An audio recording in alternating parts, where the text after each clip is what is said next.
ಮೈಸೂರು ಕೊಡಗು ಲೋಕಸಭಾ ಕ್ಷೇತ್ರ ಯದುವೀರ್ ಪರ ಶಾಸಕ ಜಿಟಿ ದೇವೇಗೌಡ ಮತಬೇಟೆ ನಡೆಸಿದ್ದಾರೆ. ಬಿಜೆಪಿ ಅಭ್ಯರ್ಥಿ ಯದುವೀರ್ ಒಡೆಯರ್ ಪರ ಮತಯಾಚನೆ ನಡೆಸಿದ್ದಾರೆ. ಚಾಮುಂಡೇಶ್ವರಿ ಕ್ಷೇತ್ರದ ವಿವಿಧ ಗ್ರಾಮಗಳಲ್ಲಿ ಜಿಟಿಡಿ ಪ್ರಚಾರದಲ್ಲಿ ಪಾಲ್ಗೊಂಡರು. ಬೆಳ್ಳಂಬೆಳಗ್ಗೆ ಹಳ್ಳಿಗಳಲ್ಲಿ ಪ್ರಚಾರವನ್ನ ಆರಂಭಿಸಿದ ನಾಯಕರು ಚಾಮುಂಡೇಶ್ವರಿ ಕ್ಷೇತ್ರ ವ್ಯಾಪ್ತಿಯ ನಾಗವಾಲ, ಕಮರಹಳ್ಳಿ, ಮಾಣಿಕ್ಯಪುರ, ದೊಡ್ಡ ಮಾರಗೌಡನಹಳ್ಳಿ, ಮಾದಹಳ್ಳಿಯಲ್ಲಿ ಪ್ರಚಾರವನ್ನ ನಡೆಸಿದ್ದಾರೆ. ಅಭ್ಯರ್ಥಿ ಯದುವೀರ್, ಶಾಸಕ ಜಿಟಿ ದೇವೇಗೌಡಗೆ ಅದ್ದೂರಿಯಾದಂತಹ ಸ್ವಾಗತ ಕೋರಲಾಗಿದೆ.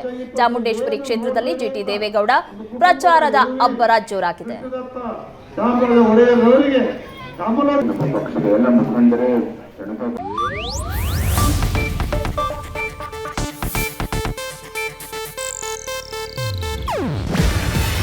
ಇದು ಏಷ್ಯಾನೆಟ್ ನ್ಯೂಸ್ ನೆಟ್ವರ್ಕ್ ಪ್ರಸ್ತುತಿ.